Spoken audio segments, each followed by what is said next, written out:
Good morning students, welcome to the math class. In continuation of exercise 9.1, today we will do some more statement sums related to the percentage. So let's start.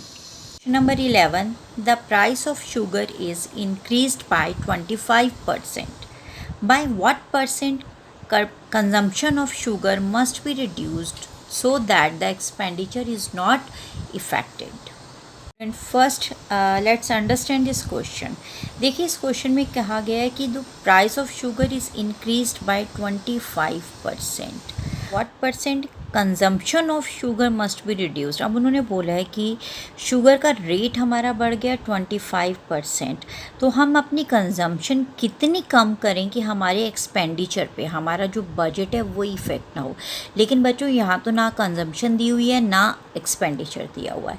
तो हम क्या करेंगे, हम दोनों को late कर लेते हैं. सपोज कर लो मेरे पास 100 में 100 kg शुगर आ रही है. एक मंथ में मेरे पास 100 रुपीज़ मैंने फ़िक्स किए हुए हैं 100 kg शुगर के लिए, राइट. अब क्या हुआ, अब ये वैल्यू क्या हुई, जो इसका प्राइस क्या हुआ वो इंक्रीज़ हो गया. कितना इंक्रीज़ हो गया, 25%. तो 100 का 25% कितना होता है, 25. तो इंक्रीज प्राइस अब मेरे पास कितना आ गया, 125 रुपीज़, राइट. अब मेरे पास क्या हुआ, कंजम्पशन तो उतनी है 100 kg की, लेकिन मेरे पास क्या होगा, प्राइस बढ़ गया. बट मेरे पास क्वेश्चन में एक कंडीशन दी गई है कि एक्सपेंडिचर इज़ नॉट अफेक्टेड, कि एक्सपेंडिचर में कोई चेंज नहीं होना चाहिए. पहले भी मैं 100 रुपीज़ की शुगर ले रही थी और अब भी मुझे लेनी कितनी की है, 100 रुपीज़ की ही शुगर लेनी है. बट ऑब्वियसली अब क्या होगी, अब हमारे पास पहले जो था मेरे पास शुगर का रेट कम था, अब शुगर का रेट ज़्यादा होने से क्या हो गया, उसकी क्वांटिटी क्या हो जाएगा, चेंज हो जाएगा. और चेंज कैसे होगा, जो 100 kg है उससे क्या हो जाएगा, रिड्यूस हो जाएगा, कम हो जाएगा ना. अब वो मेरी कंजम्पशन कितनी कम होगी ये मैं फाइंड आउट करूँगी इस क्वेश्चन में, राइट. तो let's see the solution. In solution let consumption भी 100 kg, तो लेट ओरिजिनल प्राइस भी ₹100. मेरे पास यही दोनों चीज़ें मिसिंग है, कंजम्पशन भी नहीं दी हुई, एक्सपेंडिचर भी नहीं दिया हो, तो मैंने अज्यूम कर लिया दोनों को 100 रुपीज़. इंक्रीज प्राइस कितना आ जाएगा मेरे पास, 100 से अब कितना हो गया इंक्रीज प्राइस, 125 हो गया, राइट. अब नेक्स्ट क्या आएगा, पहले अब मेरे पास क्या, शुगर इन ₹125 100 kg. मीन पहले मेरे पास 100 kg शुगर किस में आ रही थी, 100 रुपीज़ में आ रही थी. अब मेरे पास 100 kg शुगर कितने में आ रही है, 125 में. तो 1 रुपीज़ में कितनी शुगर आएगी, 100/125, राइट. और मुझे चाहिए कितनी, ₹100 में कितनी फाइन आएगी, तो रुपीज़ देंगे 1 रुपी, उसको मल्टीप्लाई कर दूंगी मैं 100 से, राइट. जब मैं इसको सॉल्व करूंगी 100/125 मल्टीप्लाई बाय 100, तो क्या हो जाएगा मेरे पास, ये आ जाएगा समथिंग, मेरे पास आ जाएगा 10,000/125, राइट. और इसको जब मैं कट करूँगी, डिवाइड करूँगी, तो 8 आ जाएगा, 80 आ जाएगा मेरे पास, राइट. 125 8 1000 होता है, तो 80 आ गया, 80 kg आ जाएगा. तो यहाँ से क्या हो गया, अब 100 रुपीज़ में मेरे पास कितनी आ रही है, 80 kg. पहले मेरे पास 100 रुपीज़ में कितनी आ रही थी, 100 kg आ रही थी. अब दोनों में डिफरेंस क्या हुआ, मेरे पास कम हो गई ना, तो डिफरेंस इन कंजम्पशन कितना निकल आया, 100 - 80 is equal to 20 kg, right. तो जो 20 kg है वो 100 का कितना होता है बेटा, 20% होता है. तो मेरे पास कंजम्पशन कितनी कम हो गई, 20% हो गई. तो इट्स माय आंसर कि that 20% reduction in consumption is required. Okay. Next is question number 12. Dinesh deposited 12.5% of his salary in a bank. He spent 80% of the remaining amount and is left with rupees 3,500 in his pocket. Find his total earning. Right? Now see the solution. Let salary be X. Salary हमने निकालनी थी, जो भी missing entity होती है उसको हमने x ले लिया. सैलरी डिपॉजिटेड, कितना उसने डिपॉजिट बैंक में किया था, 12.5%. 12.5% डिपॉजिट करने के पास उसके पास रिमेनिंग सैलरी कितनी रह गई, 100 में से 12.5 को मैं क्या करूँगी, माइनस कर दूँगी. वो कितना आ जाएगा मेरे पास, 87.5 80%, राइट।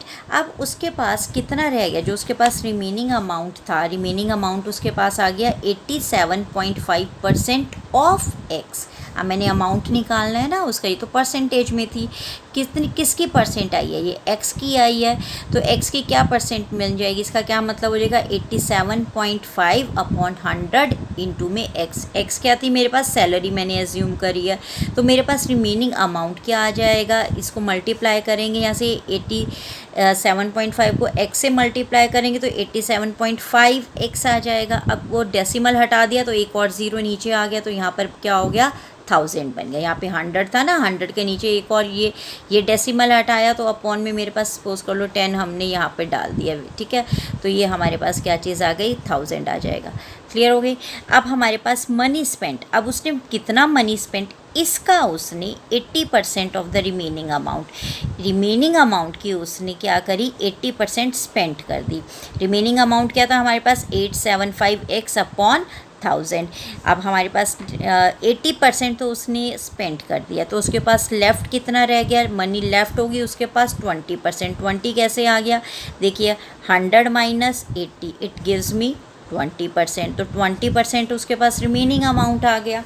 और आपको अकॉर्डिंग टू क्वेश्चन क्या दिया गया है कि कितनी मनी उसके पास लेफ्ट है, ₹3500, राइट, और वो क्या है हमारे पास 20% ऑफ रिमेनिंग अमाउंट, राइट। अब हम इसको जब सॉल्व करेंगे तो हमारे पास क्या आ जाएगा 20% ऑफ, मतलब क्या आ जाएगा, ये मेरे पास टोटल बन गया, टी बन गया, ये मेरे पास परसेंटेज बन गया, ये वी, इसमें एक एक्स हमारे पास मिसिंग है, ये हमारे पास फाइंड आउट हो जाएगा 875x upon 1000 multiply by 20 upon 100 is equal to 3500।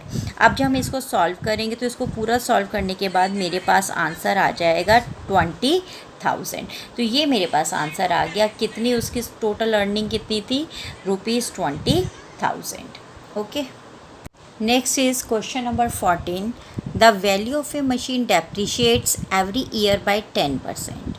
If the present value of the machine is ₹18,000, what was its value last year? Means यहाँ पर क्या दिया हुआ है कि एक मशीन है उसकी हर साल क्या हो रही है 10% वैल्यू डेप्रीशिएट हो रही है। डेप्रीशिएट का क्या मतलब हो रही है, कम हो रही है, मतलब रिड्यूस हो रही है, राइट। और उसकी आज की उसकी जो करंट वैल्यू है, करंट वैल्यू उसकी कितनी दी हुई है आपके पास ₹18,000। अब उन्होंने पूछा उसकी लास्ट ईयर की वैल्यू क्या है, हमसे क्या पूछा गया, लास्ट ईयर की वैल्यू पूछी गई है, जो कि हमारे पास नहीं है। तो हम क्या करेंगे, इसमें एज्यूम कर लेंगे कि let the last year value be X. जो लास्ट ईयर की वैल्यू एक्स है उसमें से क्या हुआ, उसका 10% रिड्यूस हुई, उसका 10% रिड्यूस होके हमारे पास क्या आ गई, आज की वैल्यू आ गई। तो 10% रिड्यूस हो गई तो कितनी परसेंट रह गई हमारे पास 90%। 90% of X is equal to current value. Current value कितनी है 18,000।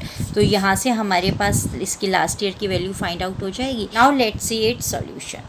Late the last year's value of machine be X, वो हमने इस जो मिसिंग एंटिटी है उसको एक्स एज्यूम कर लिया। अब क्या कंडीशन गिवन है, that value depreciates every year by 10%, तो value depreciate is equal to 10%। अब नेक्स्ट क्या दिया हुआ है हमें, प्रेजेंट वैल्यू। प्रेजेंट वैल्यू क्या हो गई हमारे पास 100 minus 10% of x, mean 90% of x. X क्या थी, last value, last year value थी, उसका 90%, राइट। अब हमारे पास क्या आ जाएगा, इसका 90% ऑफ एक्स का मीनिंग क्या हो जाएगा, एक्स मल्टीप्लाई बाय 90 अपॉन 100। यहाँ पर ये ज़ीरो इस ज़ीरो से कट जाएगा, तो क्या आ गया हमारे पास 9x अपॉन 10। अब नाउ अकॉर्डिंग टू क्वेश्चन क्या दिया गया है हमारे पास, प्रेजेंट वैल्यू क्या दी हुई है 18,000, वो हमने किसके बराबर निकाली है 9x अपॉन 10, राइट। तो 9x upon 10 is equal to 18,000।